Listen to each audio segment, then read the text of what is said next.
for Tuesday, October 6th, 2020. This is the Pro and Con Show, and I'm your host, Michael James Ott. As always, welcome to the show. Got less than a month worth of shows left to do, 20-some shows then to go before I finish on election day with what I had committed to myself to do almost 2 years of these shows. And again, trying to encourage all of us to be better citizens, to be better, more well-informed, and to be open to at least having a dialogue with those that don't share our opinions, and to stand away from this term agonism, which is this warrior stance, and being allowing ourselves to be manipulated by the propaganda of our two political parties that try to form us into tribes or cults, and they've been very successful. And we need to step back from all of that. So today's show is called Manipulator. And the reason why I'm speaking about this is that Mr. Trump, being President of the United States, he has tremendous ability to communicate, especially in these modern days of the internet and things like Twitter and Facebook and so on. So he doesn't even need an outside agency like an NBC or CNN or anything to cover his news stories or cover what he wants to say. He can actually direct that out into the public without any hindrance whatsoever.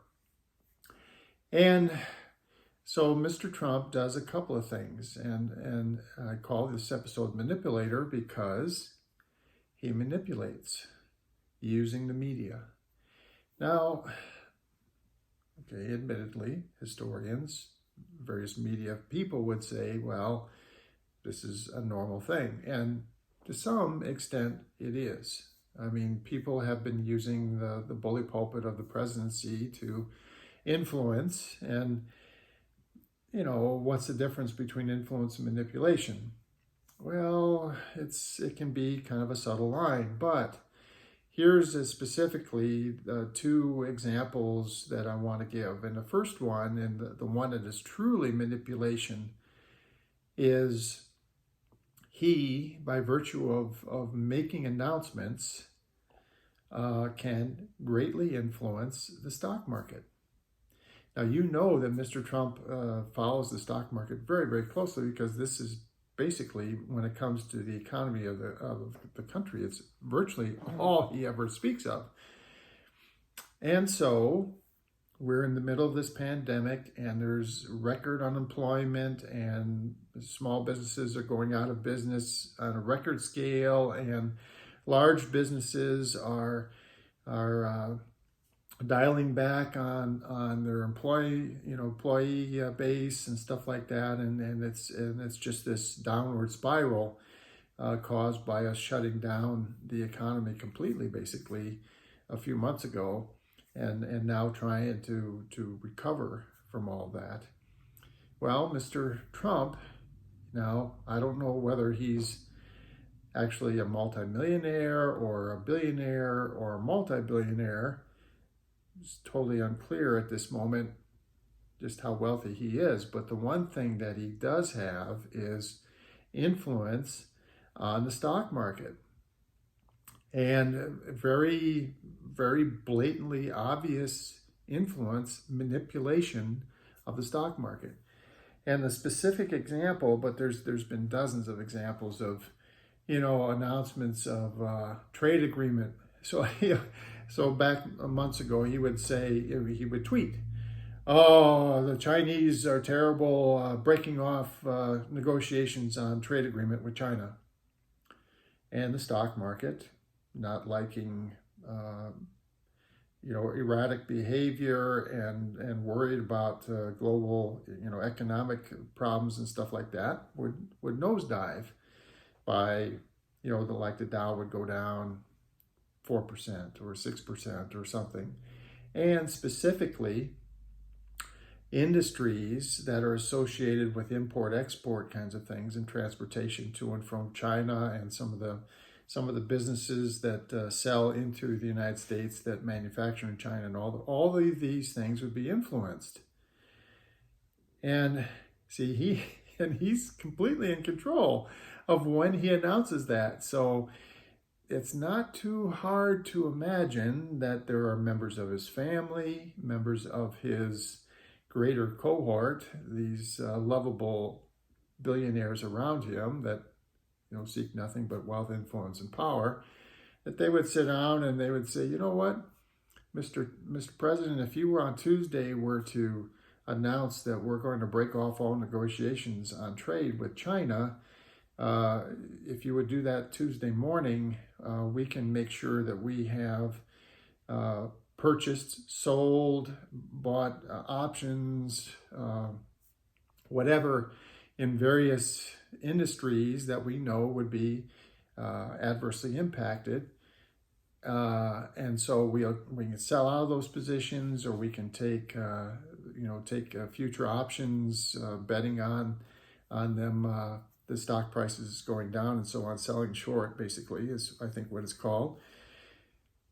And then you announce, and then bam, it all happens, and then like the next day or the day after we've changed our positions again appropriately, you announce that you've reconsidered and you're now going to reopen negotiations with China because of whatever.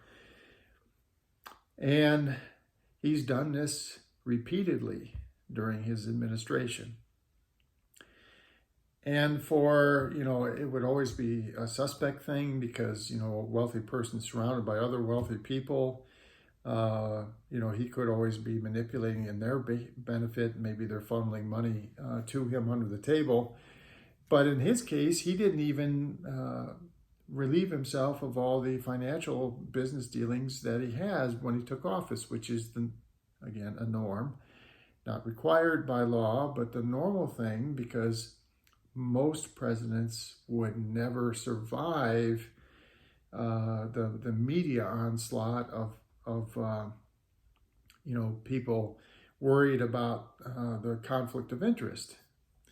Okay, now, so let's fast forward to today, or in the last couple of days, and the airline industry is in trouble, and they have been, their CEOs of various airlines have been saying, we put off significant layoffs, and we did that based on some of the stimulus that we received, and we've been waiting for another stimulus package, and it's not coming, and so here we're going to end up laying off. Then they were starting to announce, I'm not going to have the dates and everything, numbers exact, but at the end of October, we're going to lay off 40,000 workers, and we're going to lay off 2,000 pilots, and all the various airlines talking about what will happen if there isn't a stimulus package. And of course, Mr. Mnuchin, who is one of the cabinet members under Mr. Trump, and Nancy Pelosi, Speaker of the House, and I'm sure many other people, have been negotiating over another stimulus package. And so the stock market was, kind of betting on that there was going to be another stimulus package, and that's why the stocks have continued to kind of hold their own and not lose in an environment where they should be going down, because again, the people with the greatest investments in the stocks are planning on a stimulus package, kind of bailing them out again for another period of months. Well, then Mr. Trump, he says, oh, no, we are canceling all negotiations over the stimulus package. And so the stock market, again, the Dow went down, whatever it was, 4% or 3 or 4% or 5%, because of the news that basically Mr. Trump was canceling all further discussion on a stimulus package until after the election. That's the announcement that he made. Well, then, the next day, he announces that, oh, I think I want to reconsider some of the stimulus stuff. And in fact, I want to specifically target the airlines because, apparently he's read articles or seen something on television that the airlines are going to lay off all these people. But primarily, if you ask me, it's because he can not only influence the market in general, he can also specifically call out certain industries and flip them, toggle back and forth on whether or not they're going to receive stimulus. And by doing that, by virtue of doing that, signal the market to either increase the share prices or tank them, manipulate.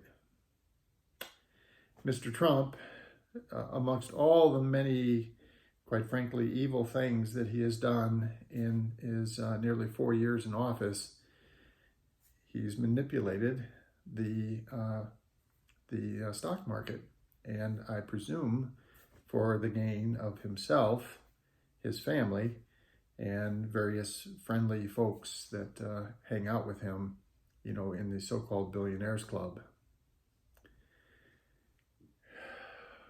It's a sad, sad, sad, sad, sad situation. And again, another case where Mr. Trump identified that there's these norms, so-called norms, that most people follow, and he just decided, I'm not going to follow that.